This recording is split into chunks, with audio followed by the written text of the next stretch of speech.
Welcome to part two of the dissection of Power Rangers, the dark side of Power Rangers from the show Hollywood Demons.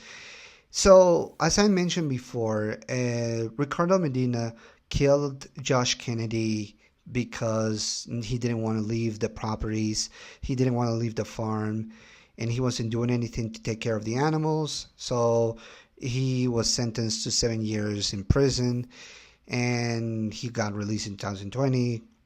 And like I said before, it's not excuse. It should be longer than that. They mentioned that how, as fans, us, we put into a pedestal certain actors who play these iconic characters. And yeah, it is hard to say that it's not true because I'm myself a fan of a lot of things, but I also heard certain instances where actors were acting criminally. And one of the cases that they mentioned was Pua Magasiva. Now, if you don't know who that man is, he was the actor after Ricardo Medina who played the Red Ranger in Power Rangers Ninja Storm. Now, he was an Indian actor who lived in New Zealand. He was in this show for 1 year, and after the show ended, he was doing he went obscurity afterwards, at the very least, as far as I know. But then in 2018 or 19, if I'm not mistaken, the news came that Pua killed himself, committed suicide. And basically, afterwards, we learned that he had a history of domestic violence with his wife.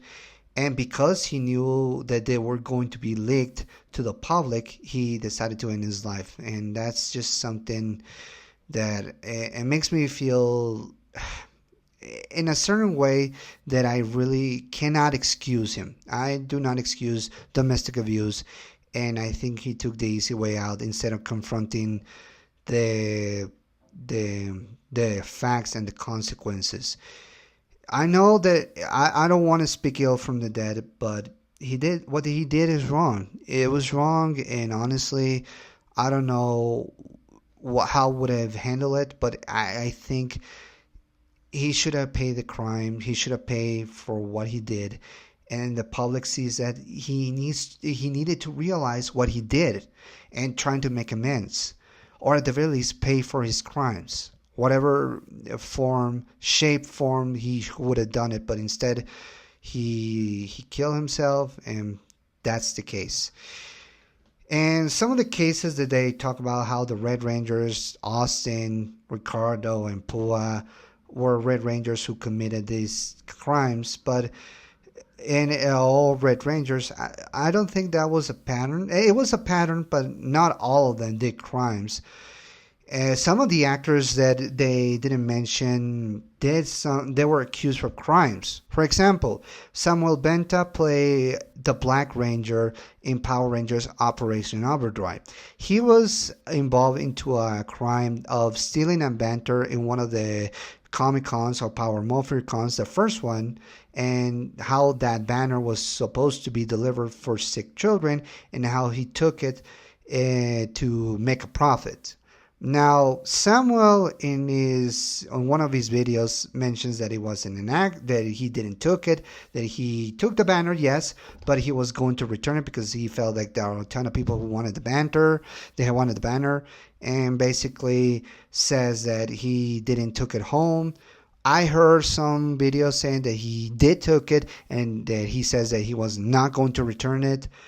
But yeah, it got complicated. The most recent one is one of the actors from Power Rangers Samurai, the Green Ranger, how he was involved into screaming and allegedly, not allegedly, but basically attacking an older man, and how he went to jail and how he had to pay with community services. So yeah, the crimes for Rangers were not extended to just being red. Which leads us to the most darkest of the cases, and that is that Jason David Frank, the man who will be at the center of Power Rangers, and the man who, yes, we all know how he ended up with. So it's important to mention. Now, it's important to mention who Jason David Frank was playing in Power Rangers and how that character became popular. Well, it's important to mention that the character that he was playing was named Tommy Oliver, also known just as Tommy. He played the Green Ranger by halfway of the season. He was the evil ranger and he had his own sword, his own weapon. He was basically a threat and considered to be a villain in the episodes Green with Evil. Rita captured him, made him evil for a while, control his mind. Then eventually the Rangers figure out a way to stop the enchantment of mind control on Tommy, joining the cast, and how he was there for a few episodes. He lost his powers as the Green Ranger by the time of season 2, how he regained those powers when he played the White Ranger, and he got as well as his own sword, his own tiger sword, and how he stayed with the production until Turbo. He played the Red Ranger in Seal and in Turbo. And they mentioned how Jason David Frank behind the scenes was just excitable, how he was full of energy, doing a lot of stunts. We all know him for his Kia yells, or Hiya, sorry, his Hiya yells, how he became an instant hit because he became the most popular one. He became this Power Ranger, how when they consider other actors for the White Ranger, they decided to go with Tommy instead, and how everybody was excited because that was their favorite Ranger.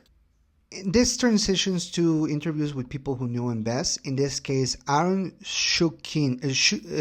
I hope I pronounced the name right. But Aaron was basically friends with Jason David Frank in later years.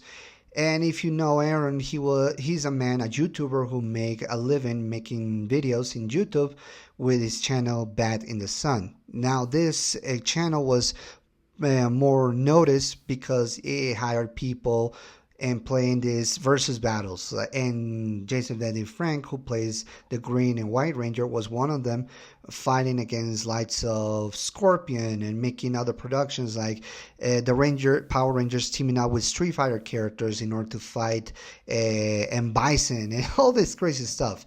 But yeah, basically Jason David Frank was very active. He was very, very popular because of his acting during this time, and he became very popular, which transitions to having to talk to one of the people who knew him, and that leads us to the case of his brother Eric Frank, which leads us to find out about Eric having a wife. And the wife that we see interview in this episode was named Nicole Frank Ibarra.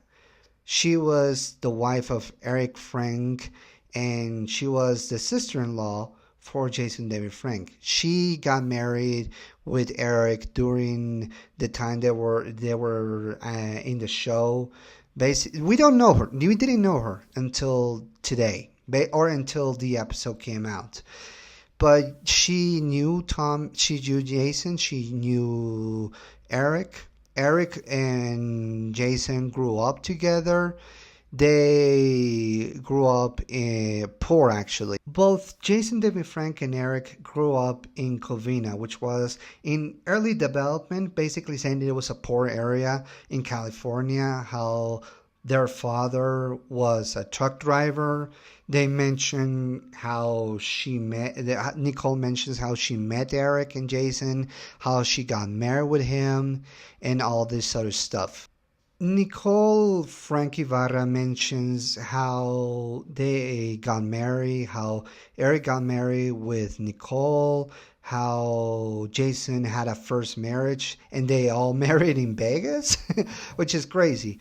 But yeah, basically Eric wanted to also be in Power Rangers as well, took acting classes, and how he wanted to be in the same show as his brother, and how he wound up ending up as the brother of Tommy Oliver in the season of Zeo. So yeah, if you remember, Tommy, through incredible circumstances, finds out that he has a long lost brother, and how they started to connect with each other, and how his brother, who was Native American, was also a martial artist. Now, they do mention how due to the success of Power Rangers, especially with the movie, that it became highly profitable.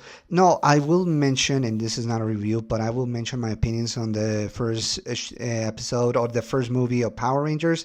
I thought it was okay, but I thought the costumes and the story were not exactly right. And the show thought it the same because they didn't connect the movie with the show in terms of continuity, and especially when it became time to transition to new powers and new robot swords. But yeah, that's a fact for you, or my opinion. But going back to David and Jason David Frank and Eric, Eric lobbied long and hard to be the next Power Ranger. And this is something that I don't think Nicole got it right because she mentions that during the season of Zeo, she mentions that how Eric wanted to be the White Ranger and how during the show Eric was wearing a white gi in some of the episodes. But I don't think that's true. I don't think that's entirely correct. I've seen a photo of Eric becoming the White Ranger in the previous season, but not in the show, obviously. They were testing footage with, or at least testing photos with Eric as the White Ranger. And that's something that I need to correct Nicole into this because I'm sure she didn't remember entirely, but judging from someone who watched Power Rangers, they didn't have a White Ranger in Power Rangers Zeo unless they wanted to create one that was out of Sentai footage. But I don't think that's true because they had a Gold Ranger. Now, the Gold Ranger history had been rumored to whoever's going to be the actor. David Yost was rumored to be the Gold Ranger. Brad Hawkins, who was one of the actors from another show called BR Troopers, was going to be the Gold Ranger in Zeo, which ended up with Austin St. Jones as the Gold Ranger. But no, I don't think that's true. I don't think Eric was going to be the White Ranger because there was no White Ranger in Zeo. And Mighty Morphin, maybe. And maybe she was getting her wires crossed that thinking that, oh, that Eric was going to be the replacement of Jason David Frank as the White Ranger, as the Sixth Ranger during the season. And that's why she remembers that. But trust me when I say there was no White Ranger in Zeo, and at the very least in that season. Previously, maybe she thought she was thinking of Power Rangers in the Mighty Morphin 3 seasons. But yeah, I can tell you there was no White Ranger in Zeo, but it was previously. And judging by the photos of Eric being in the White Tiger Ranger in Mighty Morphin, I think she remembers that more, but doesn't remember which season.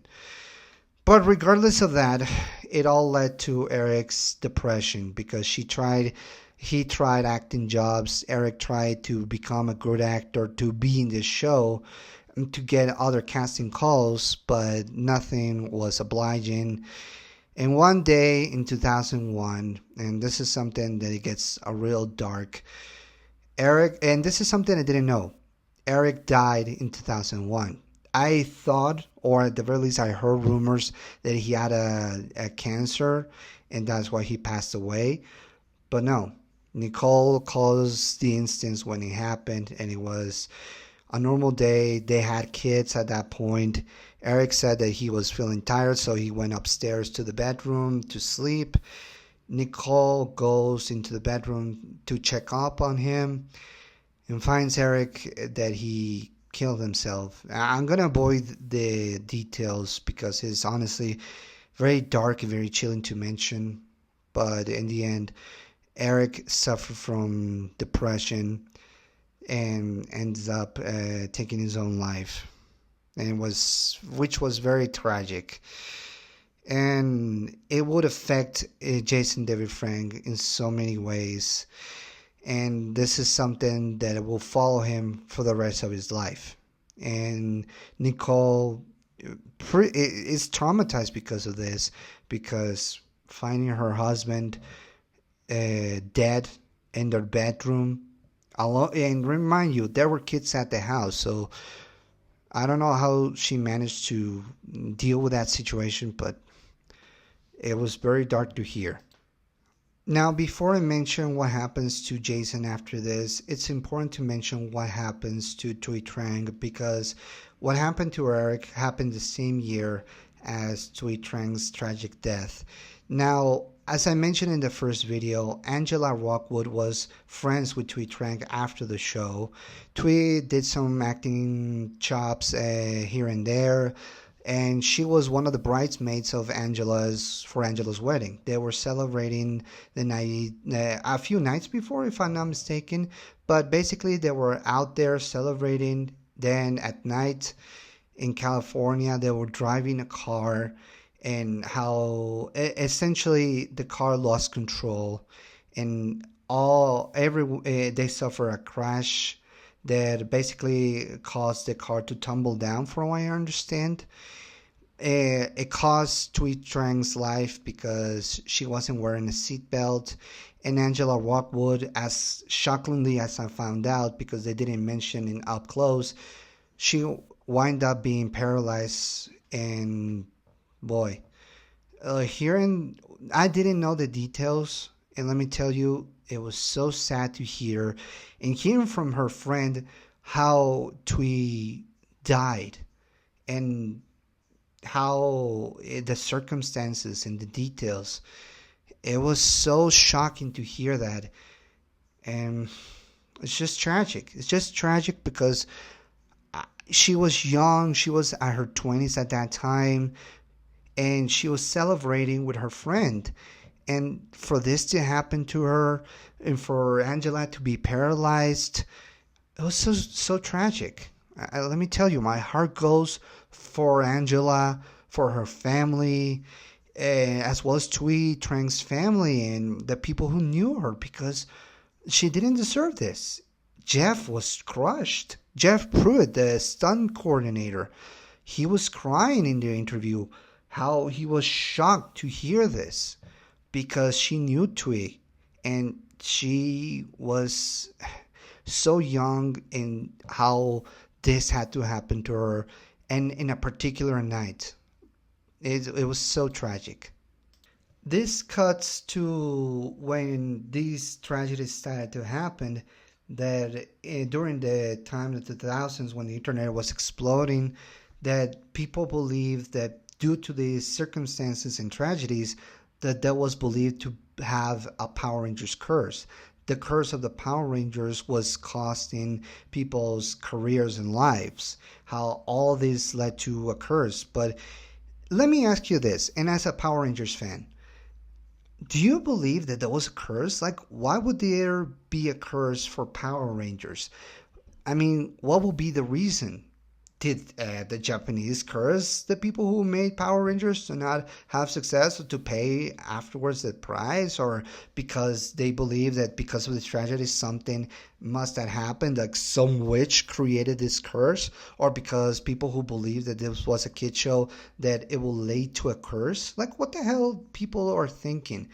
It basically became this culture curse that Power Ranger actors, whether it's boys or the actor in the suit, that they were going to pay the price with their careers or their lives. And it's just crazy to think. Anyway, going back to Jason David Frank, after he left the show, and during 2002 when he came back for the special Red Forever, he started to be more involved in Power Rangers media. He was one of the Rangers in Power Rangers Dino Force, or Dino Storm, if I'm not mistaken. Dino Thunder, Dino Thunder. I'm sorry. You know that someone who watched Power Rangers for a living, that remember the names of the subtitles of the Power Rangers shows. But yeah, he appeared in Power Rangers Dino Thunder, appeared in the special in Power Rangers Mega Force. did so many tours and Comic Cons and Power Morphicons, showing himself as the Power Ranger, the Green, White, and Red Ranger, the Black Ranger as well, how he was becoming famous more and more, especially in the age of the internet that was especially having more nostalgia for these original shows. Which leads us to 2017. And one of the darkest cases that I ever heard, and that I didn't heard until they started talking in this episode. During the Comic Con or ex Comic Con in Phoenix during 2017, there was an arrest for a man called Matthew Sterling, 29 years old, for carrying a lot of weapons with him. He was basically believing himself to be the Punisher, which, oof, let me tell you, that is dark because the man was there for one mission, and that is to kill Jason David Frank. Yes, this man was crazy enough to carry weapons to a convention and to be willing to kill Jason David Frank in cold blood.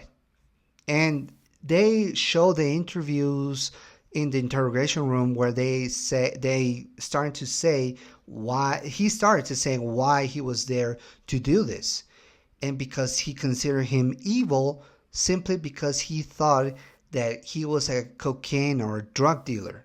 Like, Jesus Christ, like these things that you would talk that you see, that you hear from guys like him talking about these episodes.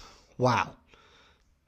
It's just crazy. He was 29 years old, believing himself to be the Punisher, and trying to inflict some sort of a punishment to Jason David Frank because he believed that he was doing this kind of stuff, that he was a criminal, and because he thought he was corrupting the Power Rangers brand.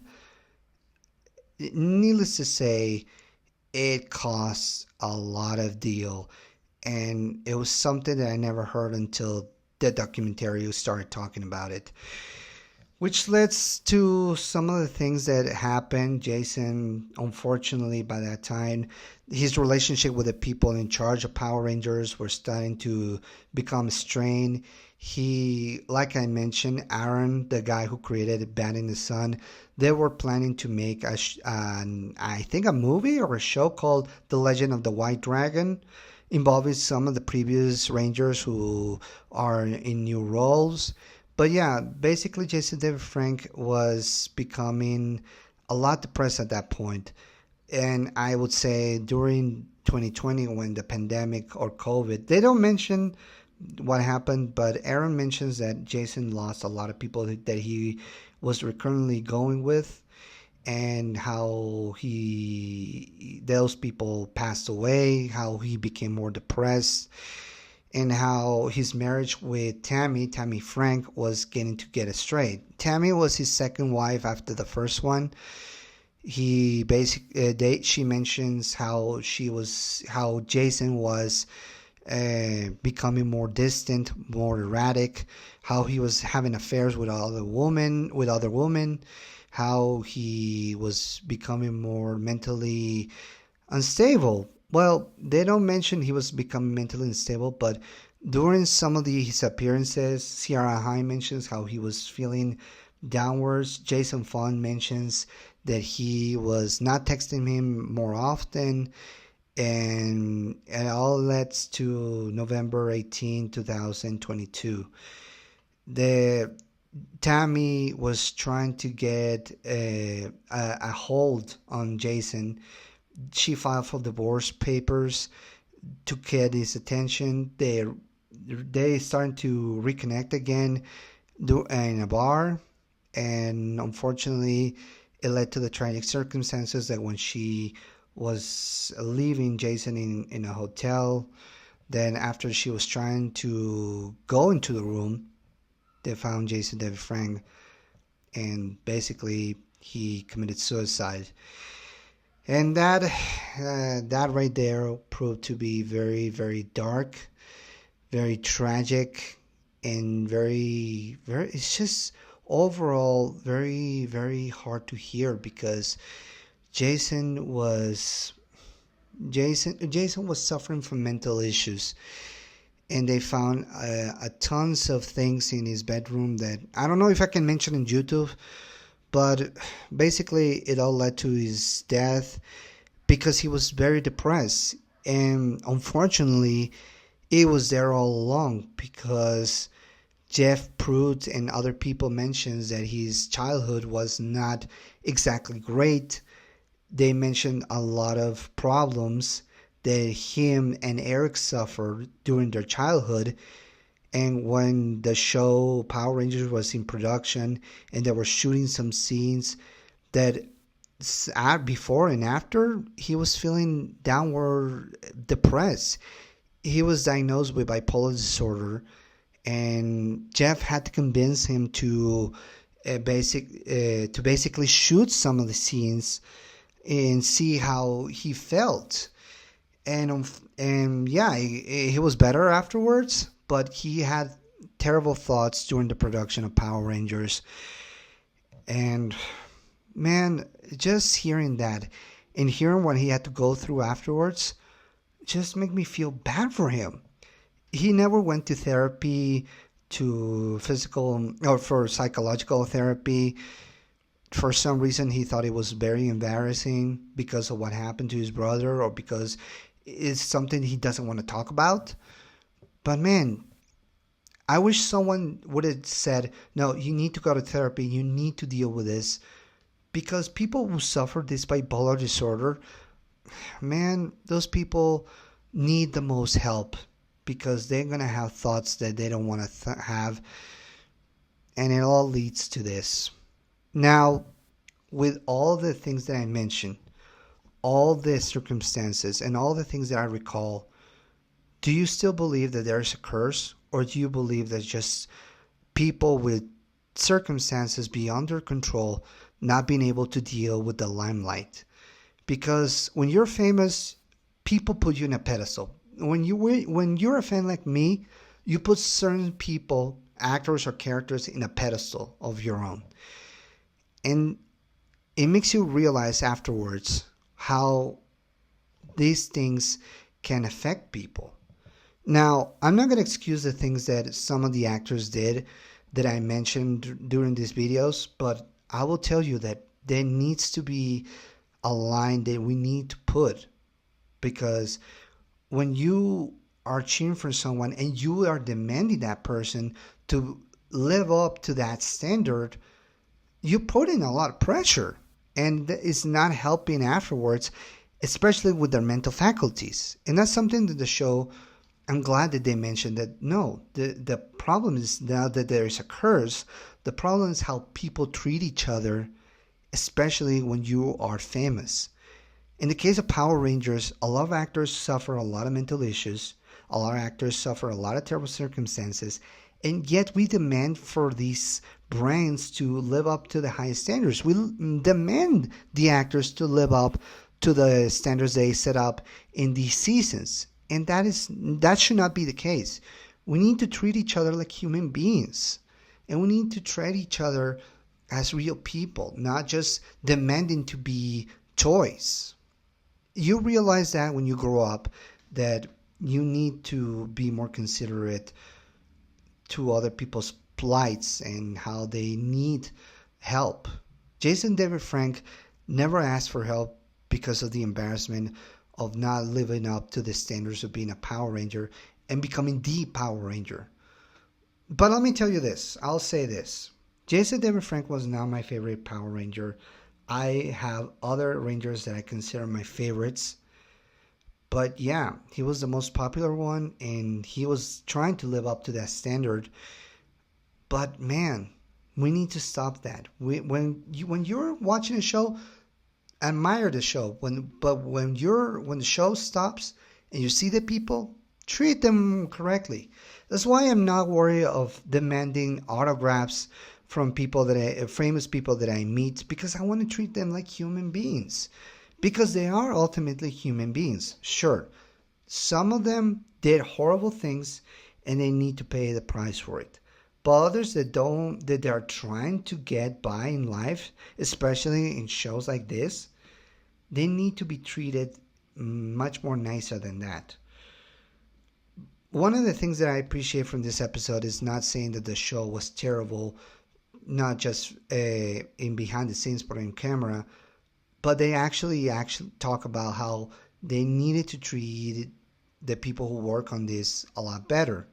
They don't make a condemn on the entire show, and I'm not going to do so because I'm a fan of Power Rangers. I'm always have and always will be. Whatever direction that Power Rangers goes, I'll be there, watching, talking about it. And here's the thing. I'm always going to admire Power Rangers for what it brought to me. A sense of good childhood, a sense of action and fantasy. I'm not going to condemn it just because of their circumstances. I'm going to feel weird with the actors who were part in this, but just because this show or the actors did those things, that doesn't mean that I loved Power Rangers less. It just should be a lesson. This be a lesson of trying to deal with mental issues and trying to be nice with other people. All the actors who were in Power Rangers said that they don't have regrets from being Power Rangers because they understand the circumstances are not limited to one show. It's just to people's perception. And that should be a lesson. Don't treat people a certain way just because they watch this show and you think they're not great. Because they obviously are. They just need to deal with this. And people who don't know how to handle fame don't know how to handle real life. So that should be important to be a lesson. Support each other. Help each other. And try your best to be nicer. Especially to actors that probably are going through things that you don't know and you have no idea. And so you don't have exactly an opinion of whether you think if it's good or bad. Just be supportive because they're human beings. So yeah, that's the entire show. That's the episode of Dark Side of Power Rangers. I'm glad to have seen this. I'm glad that my opinions didn't derail of, oh, this was a hit piece. No. I hope you all enjoyed it. I'm glad that the interviews deal with a lot of maturity and with a lot of intelligence and knowledge. Because that's, at the end, we need to have intelligence to understand these circumstances. So, with that said, check out the videos. If you want to know about Power Rangers and its history throughout the seasons, check out Linkara's History of Power Rangers. You'll get an idea what happens on this episode. I put a link on the description down below of the playlist of the History of Power Rangers. And yeah, please do yourselves a favor. Don't treat people a certain way. And I always going to support Power Rangers. I'm being Enrique, and as one man says, may the power protect you.